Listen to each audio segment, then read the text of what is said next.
Bismillahirrahmanirrahim. Assalamu alaikum, hürmetli cemaat.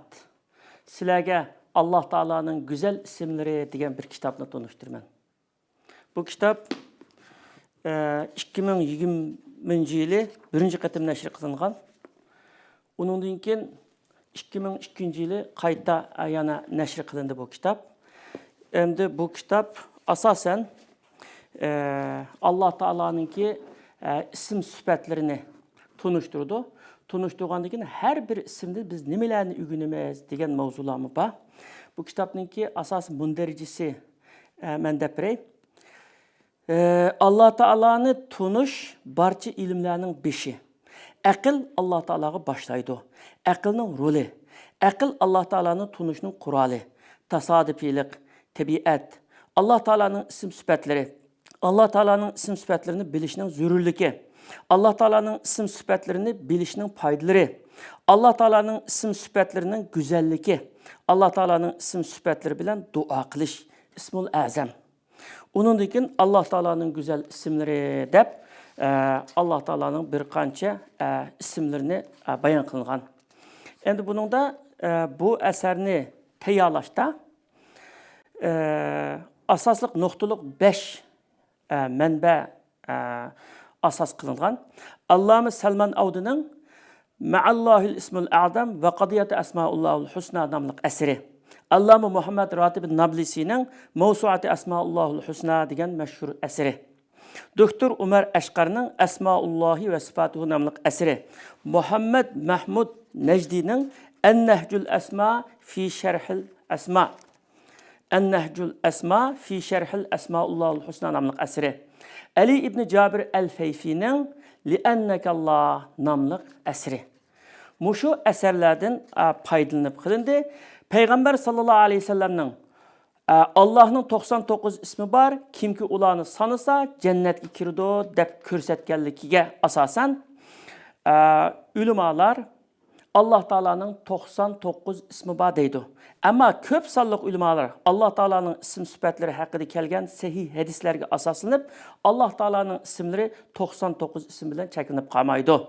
Belki onun çeki yok dep qaraydı. Şuna ulanın arasında Allah Taala'nın isimlerinin sani hakkında okşaş bolmagan qaraşlar mevcut. Bu sebepten bir ulemanın toplug'anları yani bir ulemanın toplug'anlarından farklı bolgan. Allame Muhammed Ratib Nablisi mezkur esirde Allah Taala'nın Kur'an-ı Kerim ve sahih hadislerde kelgen isimlerden 100'ni Allame Salman Auda 117'ni toplagan.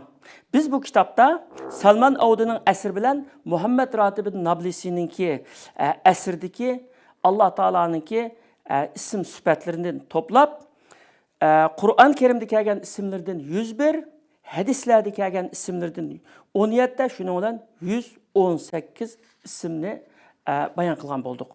Şunun olan bu kitapның 5'i de Allah Taala'nı tunuşturuş endi. Allah Taala'nı tunuşturuş, Allah'ını akıl bilen tunuymiz. Onundan keyin Allah Taala'nınki isim sıfatları arkalı tunuymiz.